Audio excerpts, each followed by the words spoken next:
Today on the 419 Outdoors, we're going to check out the Stansport 2-burner Piezo electric ignition stove. Stick around.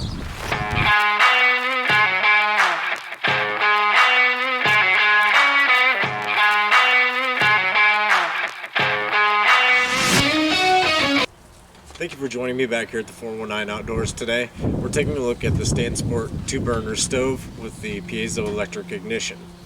I have a 1-burner butane stove, cooked over fire pretty much the rest of my life, but I wanted something where I can have my coffee and my bacon at the exact same time. So, without spending $100+ on a stove, like the rest of most of you, I don't have that kind of money to spend. So, this was the option we're going with. So I have here a few of the items that I use typically when I'm camping. Some of these items even when I'm backpacking camping. I have my percolator here, which is a Stansport item as well, by the way.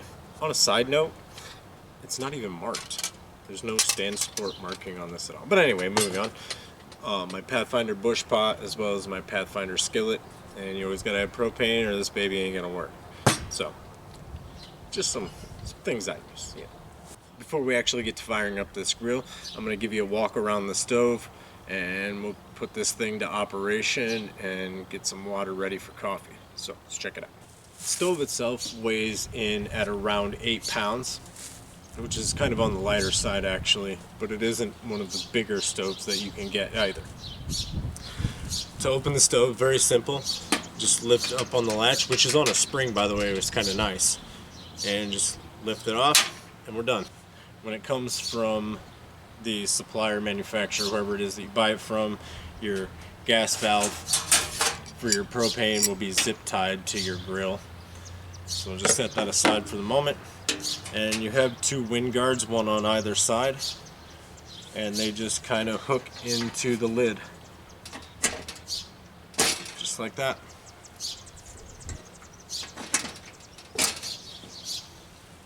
Easy setup. Okay, to set this up for usage is just as easy as opening it up.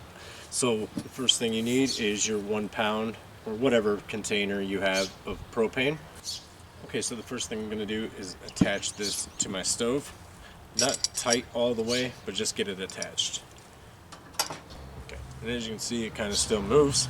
So I'm going to take my propane cylinder and I'm just going to thread that guy in.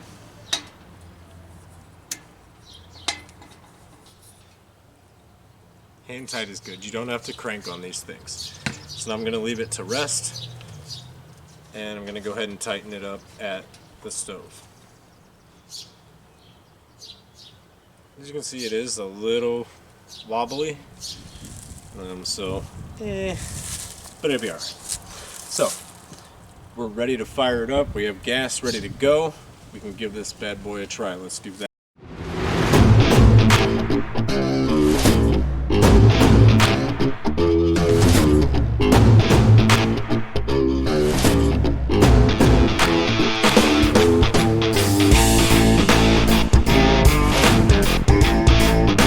Let's fire this guy up and heat up some water.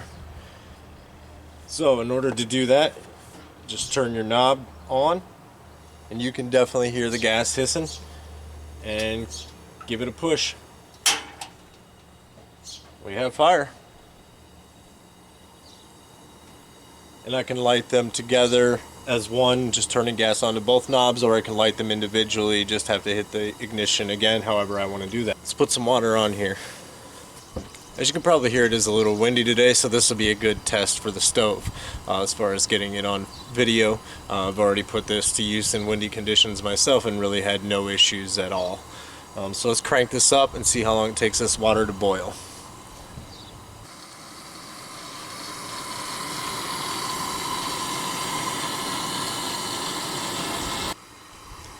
Okay, while that water is doing its thing and boiling, I just want to show you how things kind of fit on here and what kind of room you have, depending on what you're cooking with. A skillet and my percolator. And as you can see, there's plenty of room for something larger. We're at 3 minutes now, and as you can see, Water is boiling. Not to a heavy roll, but I'll take that. Alright, and that is how she works. Now let's break it down, which is the reverse of putting it together. Just as quick, just as easy.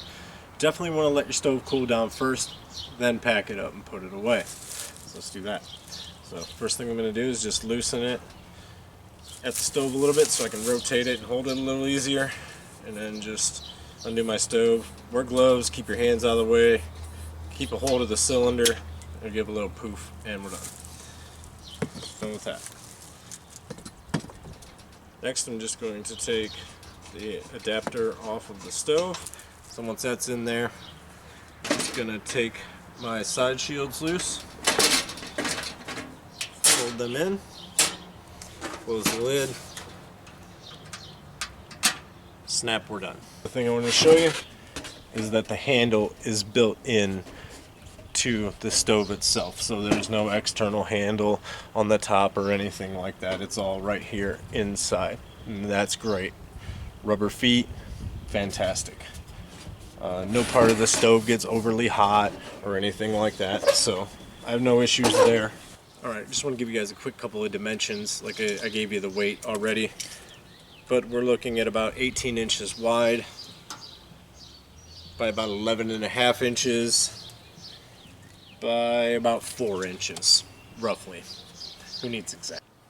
One of the other really nice features about this stove and many other stoves just like it is the ease of cleaning. Lift your grate out and you have a wide open space here to do all of the cleaning that you need to do. If you're like me, when you cook bacon, it's not exactly a clean experience.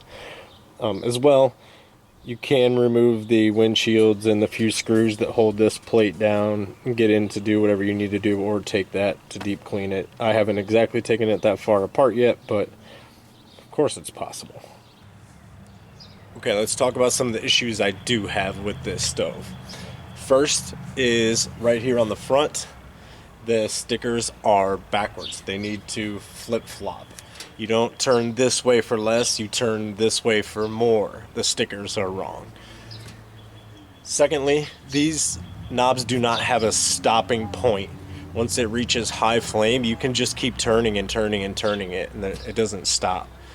Kind of unnecessary and kind of a safety thing. I'm not really sure why that would be happening. Construction for the most part is good overall, but on the back here, on these rivets right here, if you watch, I don't know if you'll be able to see it, but these rivets are loose. This lid just kind of flops around here, so I'm gonna have to re-rivet that. That should have been quality checked. I wouldn't have never let that go, so that has to be fixed.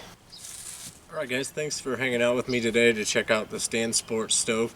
Drop a comment down below. Tell me what you think about what you've seen so far about the quality of this product. Overall, I think it's a good stove for the money. The quality could be improved just a little bit, but nothing a simple fix won't take care of. It'll be worth it when my bacon and my coffee are cooking at the same time. So I'm going to use it until it falls apart, and then I'll duct tape it back together and keep using it some more. Thanks for joining me today. Don't forget to hit the subscribe button, ring the notification bell, and give the video a like. Until next time, live free, have fun.